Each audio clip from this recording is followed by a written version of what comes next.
आज जीवन पाथी के अंदर चलो, दान की महिमा क्या होती है।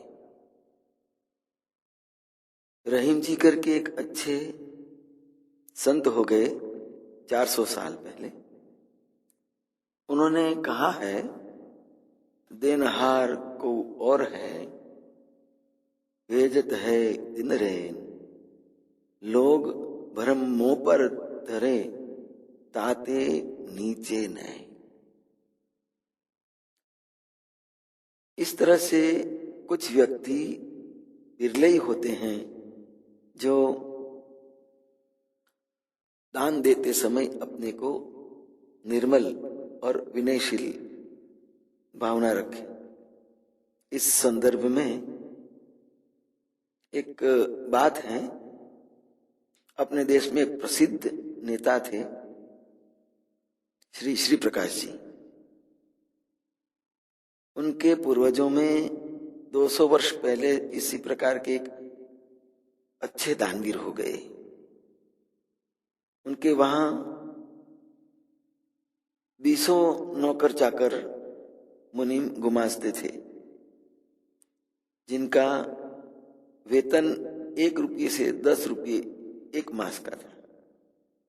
एक बार लगातार 2 वर्ष तक अकाल पड़ा, चीजों के दाम कई गुने महंगे हो गए, सर्वसाधारण के भूखे मरने का दिन आ गए थे।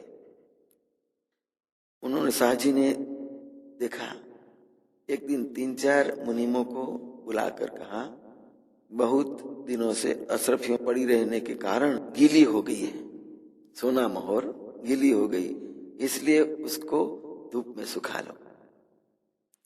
शाम को तोलने पर अशरफियां उतनी की उतनी ही रही।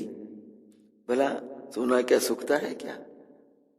साहजी ने उनको कहा, तुम लोग को कुछ काम करना नहीं जानते हो ना, कल भी इनको अच्छी तरह से सुखाओ।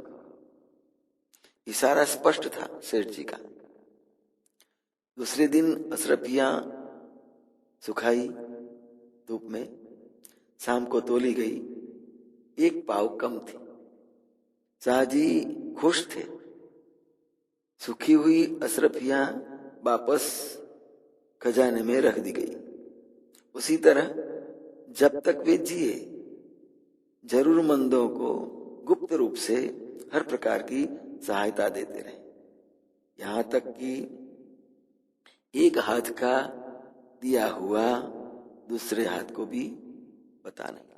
तुलसी जी ने मानस में भी कहा है कि मुखिया मुख सो चाहिए, खान पान कहू एक, पालही पोसरी सब सकल अंग, तुलसी सहित विवेक। दिया हुआ दान दाहिने हाथ से दिया है तो बाएं हाथ को भी पता नहीं लगना चाहिए।